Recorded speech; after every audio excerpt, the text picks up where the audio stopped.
যুক্তরাষ্ট্রে বিদেশি দক্ষ কর্মীদের জন্য বড় ধাক্কার ইঙ্গিত।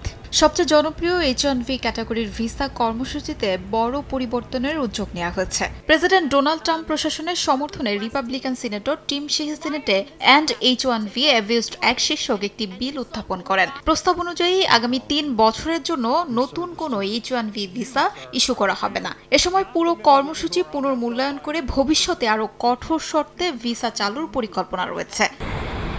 বিলটির সমর্থকদের দাবি H-1B কর্মসূচি মূলত যুক্তরাষ্ট্রে দক্ষ কর্মীর ঘাটতি পূরণের জন্য চালু হলেও অনেক প্রতিষ্ঠান কম খরচে বিদেশি কর্মী নিয়োগ করে মার্কিন নাগরিকদের চাকরির সুযোগ কমিয়ে দিচ্ছে। সিনেটর টিম শিহির ভাষায় এই কর্মসূচির অপব্যবহার বন্ধ করে মার্কিন কর্মীদের স্বার্থকে সর্বোচ্চ অগ্রাধিকার দেয়াই নতুন আইনের উদ্দেশ্য। AKS অর্জন করল গিনেস ওয়ার্ল্ড রেকর্ডস।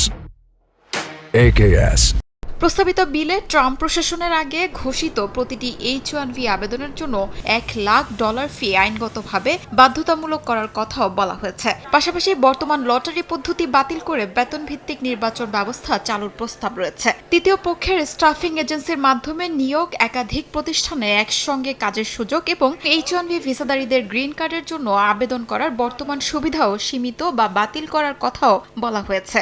এছাড়া পরিবারের সদস্যদের যুক্তরাষ্ট্রে আনার সুযোগও বন্ধ হতে পারে। শুধু কর্ম ভিসা নয়, বিদেশি শিক্ষার্থীদের জন্য কঠোর ব্যবস্থা নেওয়া হয়েছে এই বিলে।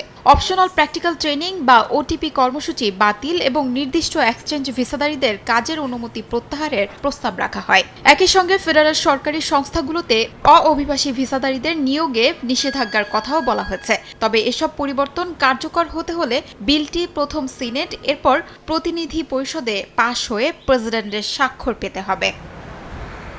শিউলি রোসা, সময় সংবাদ।